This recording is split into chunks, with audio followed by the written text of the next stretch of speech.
శ్రీమహాగణాధిపతయే నమః. ఓం గురుభ్యో నమః. ఓం శ్రీమాత్రే నమః. పరమేశ్వర స్వరూపమైనటువంటి జ్యోతిష, వాస్తు మరియు ఇతర అనేకమైనటువంటి శాస్త్రములను మనకు అందించినటువంటి మహర్షులకి నమస్కారం. హయగ్రీవ హయగ్రీవ హయగ్రీవేతియో వదేత్తస్య నిస్సరతే వాణి జన్హుకన్యా ప్రవాహవత్. అరుణాం కరుణాతరంగితాక్షీం ధృతపాశాంకుశపుష్పబాణచాపాం అనిమాదిభిరావృతాం మయూకైః అహమిత్యేవ విభావయే భవానీం. శ్రీమాత్రే నమః. ప్రేక్షకులకి లలితాంబిక అమ్మవారి యొక్క అనుగ్రహం పరిపూర్ణంగా కలగాలని మనస్ఫూర్తిగా కోరుకుంటూ మనం ఈరోజు చెప్పుకోబోయే టాపిక్ ఏమిటంటే, మీరు పుట్టిన లగ్నం ఏమిటి? 12 లగ్నాలు ఉంటాయి కదా, 12 రాసులాగే. లగ్నం తెలియని వారు రాశి నుంచి చూసుకోవచ్చు. గుర్తుపెట్టుకోండి, నేను చెప్పే టాపిక్ ఏదైతే ఉందో ఆ లగ్నరీత్యా లేదా రాశిరీత్యా మీరు జన్మించినప్పుడు మీ లైఫ్ లాంగ్ అంటే మొత్తం మీ జీవితంలో తీసుకోవాల్సిన జాగ్రత్తలు ఏమిటి, మీ లైఫ్లో ఏ గ్రహం స్టాండర్డ్గా ఉండేవి అంటే ఎలాగా, మీ జన్మజాతకంలో ఈ యొక్క ప్లానెట్ యొక్క ప్రభావం ఇలా ఉంటుంది కాబట్టి మీరు ఈ జాగ్రత్త తీసుకోవాలి, ఇటువంటి అవకాశాలు వస్తాయి, ఈ విషయంలో ఈ దేవత ఆరాధన చేసుకుని మీకు వీక్గా ఉన్నట్లయితే అనేటువంటి అంశాలు మనం ఒక్కొక్క లగ్నరీత్యా ఒక్కొక్క రాశిరీత్యా మనం ఇప్పుడు తెలుసుకుందాం. ముందుగా మేషలగ్నము మేషరాశి చూద్దాం. మేషం వారికి పర్టికులర్గా అసలు వీళ్ళు పూర్వజన్మలో ఏ కర్మ సంబంధంగా ఈ లగ్నంలో పుడతారు అంటే, పూర్వజన్మల్లో కొంతమందితో రుణం ఉంటారు. అంటే ప్రతి ఒక్కరూ రుణమే ఉంటారు, రుణం ఉండకుండా అసలు పుట్టరు అలా అని కాదు. ఇక్కడ ఏంటంటే అప్పుకు సంబంధించినటువంటిది. పర్టికులర్గా మీరు ఎవరికైనా అప్పులు ఇవ్వడం, అప్పు తీసుకోవడం, మధ్యవర్తిత్వంగా ఉండడం, బంధువర్గ సంబంధంగా మీరు ఏదైనా ఒక తెలియకుండానే ఒక దాంట్లో ఇరుక్కోవడం, బికాజ్ ఆఫ్ పాస్ట్ లైఫ్లో ఉన్నటువంటి కాంబినేషన్ అది. అందుకని మీరేం చేయాలి, ఈ జన్మలో వీలైనంత మట్టుకు అప్పులు జోలికి వెళ్లకుండా ఉంటే మీరు ఆ యొక్క చక్రంలో ఇరుక్కోరు, గుర్తుపెట్టుకోండి. అయితే మేషలగ్నం వారికి సహజంగానే ఫైరీ లగ్నం అయినప్పటికీ కూడా అది కొంచెం బయటికి చాలా ఫైర్గా చాలా కోపంగా కనిపించినప్పటికీ కూడా మనసు మాత్రం వెనపూసుగా ఉంటుంది దాంట్లో, బికాజ్ ఆఫ్ చంద్రుడు అవుతాడు మనస్కారకుడు. అయితే మీ లైఫ్లో ఒకటి అప్పుల విషయంలోని మీ కుజుడు కనుక పాడయ్యాడు, మీ లగ్నాధిపతి ఏమాత్రం పాపగ్రహాలతో ఉన్నాడు అంటే మీకు ఎక్కువగా యాక్సిడెంట్ ప్రోన్ ఉంటుంది. It's clear. ఒకవేళ ఎవరికైనా యాక్సిడెంట్ అవ్వకపోయినా చిన్న సర్జరీ అయినా ఖచ్చితంగా అవుతుంది. మరి ఇక్కడ ఏం చేయాలి, ఇది ఓన్లీ ఇది అవుతుంది ఇలా అవుతుందని చెప్పుకోవడానికి కాదు ఆస్ట్రాలజీ అనేది. దీనికి ఏం చేయాలో పరిష్కారం తెలుసుకోవడానికి. మీరు ఇటువంటివి ఏమీ ఇబ్బంది పడకుండా ఉండాలంటే, అమ్మో నా లైఫ్లో యాక్సిడెంట్ అంటే భయం వేస్తుంది అన్నప్పుడు నేను ఒకటే చెప్తాను, ఆంజనేయ స్వామి యొక్క ఉపాసన చేశారు, హనుమాన్ టెంపుల్కి వెళ్తున్నారు, ఆంజనేయ స్వామి దీపం ఆరాధన చేస్తున్నారు, లేదా సుబ్రహ్మణ్యేశ్వర స్వామి ఆరాధన చేస్తున్నారు, ఖచ్చితంగా బాగుంటుంది. అయితే మీ మేషలగ్నం వారికి పర్టికులర్గా టోటల్ అంటే లైఫ్ లాంగ్ మీరు ఆరాధించాల్సిన దేవతా స్వరూపం, మీ రుణాన్ని, రోగాన్ని, శత్రుత్వాన్ని తగ్గించేటువంటి స్వరూపం సూర్య భగవానుడు అవుతాడు. ఇక్కడ మీకు 2-7 ఆధిపత్యం శుక్రుడికి వచ్చింది కాబట్టి మీకు వివాహం తర్వాత నుంచి ఫైనాన్షియల్ గ్రోత్ పెరుగుతుంది, గుర్తుపెట్టుకోండి. బట్ ఇది ఎంతవరకు 99% ఆఫ్ కేసెస్లో జరుగుతుంది. బట్ ఆ 1% 5% ఎందుకు జరగదు అంటే వాళ్ళ శుక్రుడు బాగోడు. మీ జన్మజాతకంలో శుక్రుడు కనుక బాగోలేడు, వివాహం తర్వాత ఇబ్బంది అనేది ఇంకా స్టార్ట్ అవుతుంది. అలాంటప్పుడు ఏం చేయాలంటే, ఏ గ్రహం ద్వారా అయితే పాడైందో లేదా కేతువు సంబంధం ఏర్పడింది శుక్రుడికి, అప్పుడు గణపతి ఆరాధన చేయడం, లక్ష్మీ గణపతి యొక్క ఆరాధన చేయడం చేస్తూ ఉండాలి. అప్పుడు ఏమవుతుందంటే ఆటోమేటిక్గా ఈ ఇబ్బంది అనేటువంటిది తగ్గుతుంది, గుర్తుపెట్టుకోండి. ఇది మెయిన్గా గుర్తుపెట్టుకోండి. అలాగే మరొక విషయం ఏంటంటే, ఇక్కడ మీకు వచ్చే జీవిత భాగస్వామి కూడా బాగా అందంగా ఉండే తత్వము, అందమైన మనసు ఉన్నటువంటి తత్వం ఉంటుంది ఖచ్చితంగా, అందులో ఎటువంటి సందేహం లేదు, గుర్తుపెట్టుకోండి. అయితే ఇక్కడ ఈ పంచమ ఆధిపత్యం రవికి రావడం అనేటువంటిది హెల్త్ ఇష్యూస్ రావడానికి చాలా తక్కువ స్కోప్ ఉంటుంది మేషంలో పుట్టిన వారికి. బట్ ఇబ్బంది వస్తే ఎటువంటి వాటి వల్ల దెబ్బలు తగలడము, పడిపోవడం, వీటి వల్లే క్రియేట్ అవుతూ ఉంటుంది. కాబట్టి ఈ విషయాల్లో జాగ్రత్తగా ఉండమని చెప్పాను నేను మీకు ఇందాక. అందుకే ఇక్కడ పర్టికులర్గా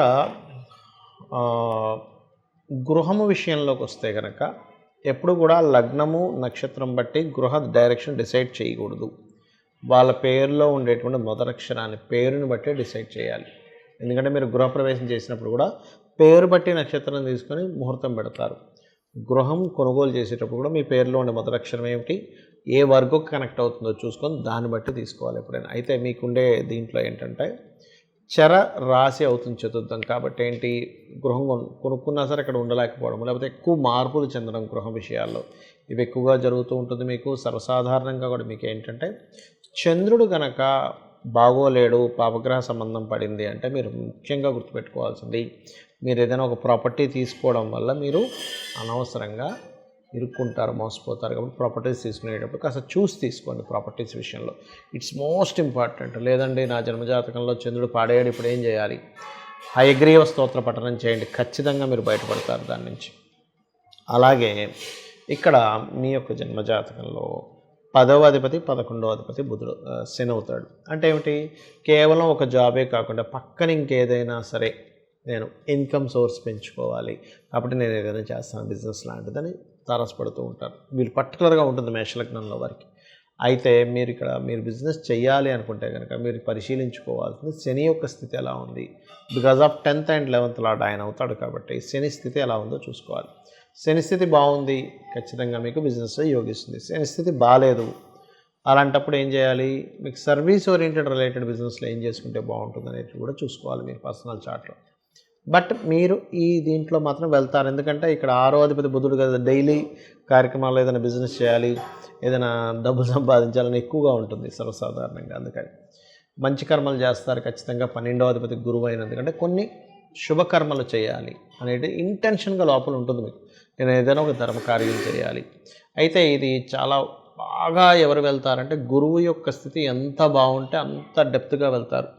ఇది పుణ్యకార్యాలు కానీ దేవతా సంబంధించినవి కానీ. ఇదే గురువు పాడైపోయాడు అనుకోండి, అంటే జూపిటర్ ఒక్కోసారి ఏమవుతుంది అంటే మనకి గురుచండాల యోగంలో పడతాడు. అలాంటప్పుడు ఏం జరుగుతాయంటే సర్వసాధారణంగా గురుచండాల యోగం అనగా అందరూ భయపడిపోతారు, కాదు. ఈ గురుచండాల యోగంలో పడ్డప్పుడు మనిషి విదేశాలకు వెళ్తే ఇబ్బంది ఉండదు, ఇక్కడే ఉంటే ఇబ్బంది ఉంటుంది. అది కూడా ఇప్పుడు గురుదశల్లోనో రాహుదశల్లోనో ఉంటుంది. అయితే మరి ఇలా గురుచండాల యోగం ఏర్పడిందండి, నేను ఇక్కడే ఉంటున్నాను, నా పరిస్థితి ఏమిటంటే సింపుల్గా దుర్గా ఆరాధన చేస్తూ దుర్గా అష్టోత్తరం చదువుతున్నారా, హ్యాపీ, ఇంకా ఏమీ టెన్షన్ పడాల్సిన అవసరం లేదు. అయితే నేను చెప్పేది ఒకటే, మీరు లైఫ్లో యాక్సిడెంట్స్ అప్పులు ఇవ్వడం తీసుకునే విషయంలో జాగ్రత్తగా ఉన్నట్లయితే మీ లైఫ్ చాలా బాగుంటుంది. సూర్య ఆరాధన ఎక్కువగా చేస్తూ ఉంటే ఇంకా అద్భుతంగా ఉంటుంది. అయితే ఇక్కడ గ్రహాలు ఎంత స్ట్రెంగ్త్ కలిగి ఉన్నాయి, ధనాన్నిచ్చే కారకుడు శుక్రుడు ఎంత స్ట్రెంగ్త్ కలిగి ఉన్నాడు, గృహాన్నిచ్చే కారకుడు చంద్రుడు ఎంత స్ట్రెంగ్త్ కలిగి ఉన్నాడు, వివాహాన్నిచ్చే కారకుడు శుక్రుడు ఎంత స్ట్రెంగ్త్ కలిగి ఉన్నాడు, జాబునిచ్చే కారకుడు శని ఎంత స్ట్రెంగ్త్ కలిగి ఉన్నాడు, ఆ స్ట్రెంగ్త్ని ఎలా పెంచుకోవాలనేటువంటిది కూడా మనం చూసుకోవాలి. మనము ఒక్కొక్క ప్లానెట్ స్ట్రెంగ్త్ ఎంత ఉంది దాన్ని బట్టి రెమెడీ చేసుకోవాలని చెప్పాను నేను మీకు. అయితే ఇక్కడ ఒకటే గుర్తుపెట్టుకోండి, జ్యోతిష్శాస్త్రం అనేటువంటి దేనికి ఉంది అంటే మీకు ఒక వెలుగు, మీకు ఒక రూట్ చూపించడానికి మాత్రమే. అంతేగాని నా జీవితం ఇంతే, నా జాతకం ఇంతే, నేను ఇంకెప్పుడు ఇలాగే ఇబ్బంది పడాలని కాదు. మీకు ఒక తోవ తెలియట్లేదు ఒక దగ్గరికి వెళ్ళడానికి, మనం ఏం చేస్తాం, వెంటనే మన ఫోన్ ఓపెన్ చేసి అందులో సెర్చ్ కొడతాం, నేను ఇక్కడికి వెళ్ళాలంటే ఎలా వెళ్ళాలి, వెంటనే రూట్ చూపిస్తుంది. ఒక రోడ్డు బ్లాక్ అయితే ఇంకో రోడ్లోంచి ఎలా వెళ్ళాలో చూపిస్తుంది. అలాగే జ్యోతిష్శాస్త్రం కూడా ఒక దీపంలాగా జ్యోతి కాబట్టి వెలుగు చూపిస్తుంది. ఇప్పుడు ఉదాహరణకి ఇందాక మనం చెప్పుకున్నటువంటి జాతచక్రం స్ట్రెంత్ఫుల్గా ఉండాలి, ఉండకూడదని చెప్పాను. ఇప్పుడు ఉదాహరణకి మీకు ఒకవేళ నా యొక్క అంటే మీ జన్మజాతకంలో 10th లార్డ్ బాలేడు, ఉద్యోగంలో సరిగ్గా సెటిల్ అవ్వలేకపోతున్నారు అనుకోండి, వెంటనే మీరు ఏమీ కంగారు పడకుండా నేను అమ్మవారిని నమ్ముకున్నాను, నేను నామం చేసుకుంటాను, 100% నేను సక్సెస్ అవుతాను అనుకోండి.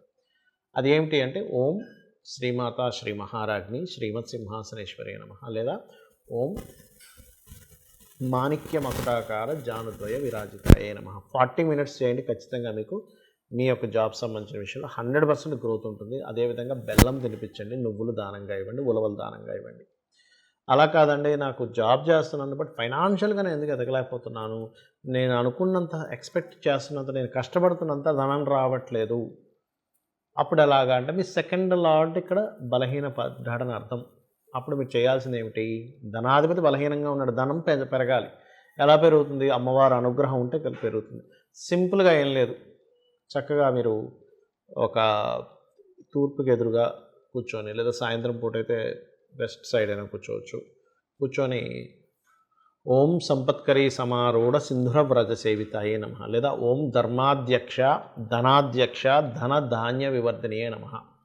ఇవి చూడ్డానికి లలితా సహస్రనామాలు కేవలం నామాల్లో అనిపిస్తాయి, కానీ ఇవి గుర్తుపెట్టుకోండి, చూడ్డానికి నామములే కానీ బీజాక్షరములతో సమానము, వేదముతో వేద మంత్రాలతో సమానము. ఎందుకంటే అమ్మవారిలో నుంచే ఒక 8 కిరణములు వసిన్యాది వాగ్దేవతలు తెల్లటి కిరణాలు బయటకు వచ్చి చెప్పినటువంటి అంశం ఇది. కాబట్టి అపౌరుషములు అంటారు వీటిని. మీరేంటంటే అసలు ఇది చాలా స్ట్రాంగ్ అని మీరు బిలీవ్ చేయాలి. మీరు తెలుసుకొని చేస్తే దాని ఫలితం వేరుగా ఉంటుంది. అదేవిధంగా మరి కొంతమందికి బిజినెస్ చేస్తారు, జాబ్ కాకుండా, అందులో బాగా రాణించాలని ఉంటుంది. అప్పుడు ఏం చేయాలి అంటే ఓం ఇంద్రగోప పరిక్షిప్త స్మరతూనాభజంగికాయై నమః చేసుకుంటూ ఉండాలి. ఇది మరొక విషయం ఏంటంటే ఇక్కడ దీంతోపాటు ఇక్కడ మీరు మరొక విషయం అర్థం చేసుకోవాల్సింది ఏమిటంటే, ఇక్కడ ఎవరైనా కానీ ఒక్కొక్కరికి ఎలా ఉంటుందంటే జాబు బిజినెస్ ఇవన్నీ ఒక ఎత్తు అయితే వివాహం అవ్వట్లేదని బాధపడుతూ ఉంటారు. అప్పుడు ఏంటి, సప్తమ స్థానాధిపతి పాడయ్యాడని అర్థం. మీ జన్మజాతకంలో 7th లార్డ్ పాడయ్యాడు. 12 లగ్నాలు 12 డిఫరెంట్ 7th లార్డ్స్ ఉంటారు.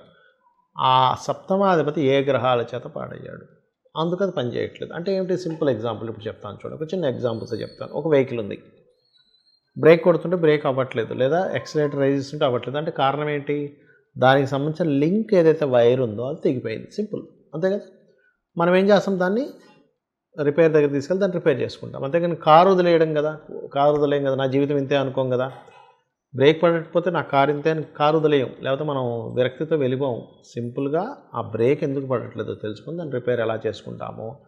మీకు 7th లార్డ్ ఎవరైతే అయ్యారో ఆయన బలహీనంగా ఉన్నాడు. కాబట్టి లలితా సహస్రనామాల్లో ఓం కామేశ బద్ధమాంగళ్య సూత్రశోభిత కందరాయ నమః అని అనుకుంటున్నట్లయితే, మీ సప్తమ స్థానాధిపతి ఎందుకు వీక్ అయ్యాడంటే పూర్వజన్మల్లో తెలుసో తెలియకో మనం కొన్ని దోషాలు చేసి ఉంటాం జీవిత భాగస్వామి విషయంలో.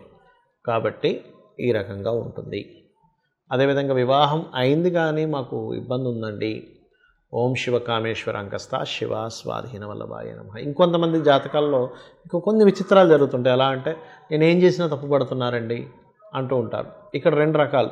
సొసైటీ నేనేం చేసినా ఏం మాట్లాడిన ఇబ్బంది పడుతుంది అన్నప్పుడు ఓం కర్పూర వీటి కామోద సమాకర్ష దిగంతరాయ నమః చేసుకోవాలి. అలా కాదండి, మా భార్యాభర్తల మధ్య విషయంలో మాకు తెలియకుండానే మిస్అండర్స్టాండింగ్స్ వస్తున్నాయి అని అనుకున్నప్పుడు ఏంటంటే, పర్టికులర్గా మీరు లలితా సహస్రనామాల్లో ఒక నామం ఉంటుంది. అదేమిటి అంటే ఇందులో 2 విషయాలు. ఒకటి, ప్రతి విషయము ఏదో ఒక లిటిగేషన్గా ఏర్పడుతుంది అన్నప్పుడు ఓం కామేశ్వర ముఖాలోప కల్పిత శ్రీ గణేశ్వర చేసుకోండి. చేసుకున్నట్టయితే ఖచ్చితంగా బాగుంటుంది. అలా కాకుండా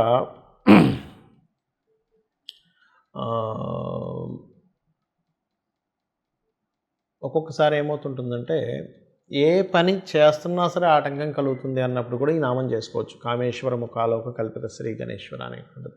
ఈ రకంగా ఏంటంటే 1 కాదు 2 కాదు, మనకి జాబ్ కానివ్వండి, కెరియర్ కానివ్వండి, ఫైనాన్స్ కానివ్వండి, లలితా సహస్రనామాల్లో ఒక్కొక్క నామాన్ని మీరు భక్తి శ్రద్ధలతో కనుక చేసినట్లయితే మీ జన్మజాతకంలో ఎటువంటి యోగమున్నా, ఎటువంటి అవయోగమున్నా, యోగం ఉండి అది ఓపెన్ అవ్వట్లేదన్నా మంత్రం చేసుకుంటే ఓపెన్ అవుతుంది. అవయోగం ఉండి దాని ద్వారా ఏదైనా ఇబ్బంది వస్తుందని అనుకున్నా కూడా మీకు ఆ ఇబ్బంది అనేటువంటిది తొలగుతుంది. శ్రీమాత్రే నమః.